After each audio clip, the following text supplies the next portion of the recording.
आज मैं हिंदुस्तान के मुसलमानों से एक सवाल पूछना चाहती हूँ। सवाल ये है कि आपका ईरान से क्या लेना देना।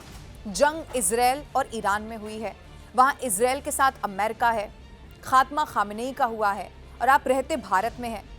तो फिर आप सड़कों पर इस वक्त निकलकर अपनी छाती क्यों पीट रहे हैं? चलो ओके, आप कहते हैं कि वो आपके धर्म गुरु थे, आपके रहबर थे, आपको बहुत बुरा लगा, मान लिया, आप पूरी संवेदना सांत्वना आपके साथ है।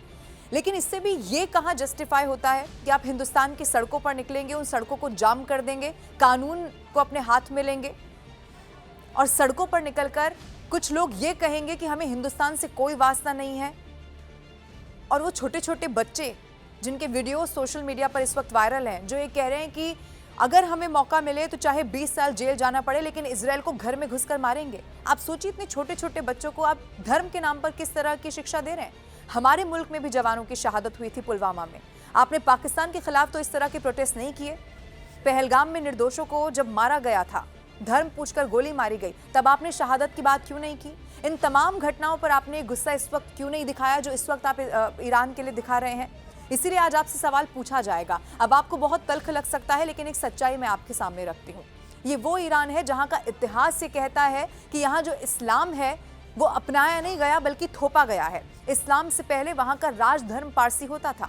7वीं सदी के आसपास इस्लाम, यहाँ पर जो आज ईरान आप कहते हैं उसे फारस कहा जाता था, इसी इस्लाम ने वहाँ प्रवेश किया और उसके बाद ससानियन जो साम्राज्य होता था उसी के बाद वो कमज़ोर होता चला गया और फिर अरब मुसलमानों के साथ वहाँ संघर्ष हुआ। आखिर अरब मुसलमानों ने ईरान पर उसके बाद शासन स्थापित कर लिया और यही वो वक्त था जब ईरान धीरे धीरे इस्लामिक संस्कृति में पूरी तरह तब्दील होता गया। लेकिन इस्लाम के आगमन के साथ ही जो लोग इसे अपनाने से वहां पर इनकार करते थे, जो नहीं मानते थे, या तो आप जानते हैं उन्हें मारा गया या फिर वहां से उनको भागना पड़ गया। जो ईरान की रूह पारसी समुदाय था, अपनी जिंदगी और धर्म को बचाने के लिए आप सोचिए मुल्क तक छोड़ना पड़ गया। कुछ पारसी पहले मध्य एशिया के खुरासान में बस गए और फिर उर्मुज द्वीप में भी पहुंचे, जहां वहां भी खतरा बढ़ा तो फिर समंदर पार करके वो अपने पवित्र अग्नि और जो धार्मिक ग्रंथ थे उनके साथ भारत के द्वीप पहुंच गए, जो उस वक्त पुर्तगालियों के कब्जे में हुआ करता था। और इसी तरह आप जानते हैं उन्हें अपनी खुद की कंट्री को, अपने मुल्क को, क्योंकि इस्लाम थोपा गया, उनको छोड़ना पड़ गया। और यही वो महिलाएं हैं जो अलग अलग देशों में बसी हैं, आज सड़कों पर नाच गाकर खुशियां मना रही हैं जब ये खबर आई कि खामेनेई को मार दिया गया।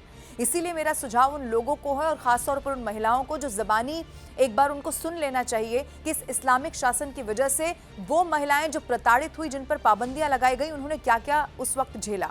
और फिर खुद से ज़रूर पूछा जाए कि जिस ईरान के लिए अब आप शहादत की बात कर रही हैं, जान देने की बात कर रही हैं, अगर सच में उन्हें इस शासन में, ईरान में अगर भेज भी दिया जाए तो जो आप हिंदुस्तान में रह रही हैं, क्या आप वहाँ ईरान में ऐसे रह पाती? और आपको याद रखना होगा, ये जो प्रदर्शन आप कर पा रही हैं, आज़ादी भी आपको इसी हिंदुस्तान की मिट्टी में मिल रही है।